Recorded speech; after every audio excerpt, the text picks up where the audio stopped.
नमस्कार, बहुत बहुत स्वागत है आपका। दुनिया में अगर कोई वैक्सीन जो कि सबसे पहली बार ट्रायल की स्थिति में उतरी थी तो वो थी फाइजर। अब एक खबर जो सामने निकल कर आ रही है वो बेहद चौंकाने वाली है और डराने वाली भी है। फाइजर की वैक्सीन से नॉर्वे में 13 लोगों की मौत हो चुकी है। जी हां, इसको लेकर के शुरुआत से ही दुनिया में दो तरह की आइडियोलॉजीज चल रही हैं। देखिए, वैक्सीनेशन की जो प्रक्रिया है ये आज की नहीं है, ना 50 साल पहले की है। इसको लगभग दुनिया में आए हुए 2 शताब्दियां हो चुकी हैं।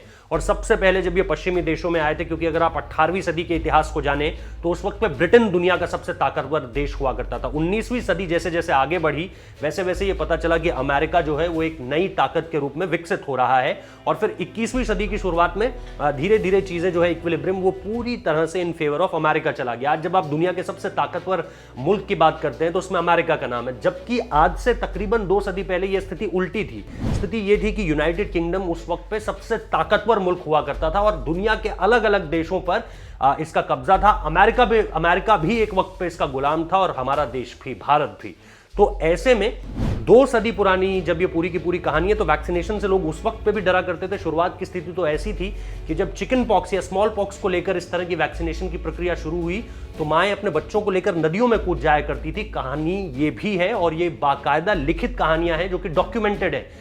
और इन सब के बाद जैसे जैसे चीजें आगे बढ़ी वैसे वैसे वैक्सीनेशन को लेकर, ठीक है, दुनिया जागरूक हुई, चीजें बेहतर होने लगी। लेकिन आज भी जब इस वैक्सीनेशन की बात होती है तो कई इस्लामिक देश, उसके पीछे एक धार्मिक कारण था लेकिन पर्सनल रीजंस की वजह से भी नोवाक जोकोविच, जो कि ग्रैंड स्लैम विनर है, ग्रैंड स्लैम टाइटल विनर है और बहुत समय तक दुनिया के नंबर 1 टेनिस प्लेयर रहे, उन्होंने मना कर दिया वैक्सीनेशन लेने से। क्यों? क्योंकि उनकी बॉडी पर इसका क्या रिएक्शन होगा किसी को नहीं पता है। हमारे खुद प्रधानमंत्री नरेंद्र मोदी ने कहा था कि इसको लेकर के ये चीज साइड इफेक्ट भी दे सकती है और रिएक्ट भी कर सकती है आपकी बॉडी पर। तो इसका उदाहरण देते हुए उन्होंने ये भी कहा था कि कैसे आज भी जो बाजार में 20-20 साल पुरानी दवाइयां हैं उसके साइड इफेक्ट्स होते हैं, उसके रिएक्शंस होते हैं। तो शायद नॉर्वे में यही हो रहा है।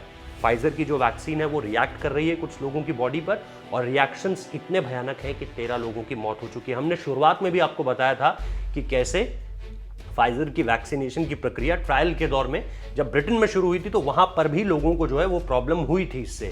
लेकिन भारत में जो रियलिटी है वो ये है कि वैक्सीनेट कराने के बाद आपको आधे घंटे तक डॉक्टर की अंडर जो है मेडिकल निगरानी में रहना है, on the eye of medical peoples रहना है। और मैं खुद कुछ ऐसे लोगों से भी मिला हूं जिन्होंने अपने आप को वैक्सीनेट करवाया है। शुरुआती सिम्टम्स के तौर पर आपको पेन होगा उस जगह पे, यहाँ पे आपको वैक्सीनेट किया जाएगा। आपको थोड़ा ज़्यादा पेन होगा एज कम्पेयर टू जितना आप नॉर्मल इंजेक्ट करवाते हैं खुद को। थोड़ा सा हल्का नॉर्मल बुखार भी आने की संभावना है। इसके बाद 28 दिन बाद आप फिर से अपने आप को वैक्सीनेट कराएंगे। इस दौरान आपको एक 3 पेज की लिस्ट दी जाएगी जिसमें आपको फिल करना है डेली आपको किस तरह के सिम्टम्स अपनी बॉडी पर लगते हैं। ये सारी की सारी चीज़ें हैं। लेकिन फिलहाल डरने की बात इसलिए नहीं है क्योंकि हमारे देश में ट्रायल की जो स्थिति है उसमें अभी किसी की मौत का मामला सामने निकल कर नहीं आया। मौत तो बहुत दूर की बात है, कोई मेजर साइड इफेक्ट भी देखने को नहीं मिला है। तो घबराइए मत, डरिए मत। और ये जो इतिहास है ये बहुत पुराना है वैक्सीनेशन को लेकर। अगर आप इसके बारे में पढ़ना चाहें तो निश्चित तौर पर इंटरनेट में बहुत कुछ अवेलेबल है कि कैसे 18वीं शताब्दी से और अब 21वीं शताब्दी तक इसको लेकर के दुनिया में बहुत सारे वहम रहे हैं जो कि धीरे धीरे दूर होते हुए आ रहे हैं और इसे अभी और आगे बढ़ना है।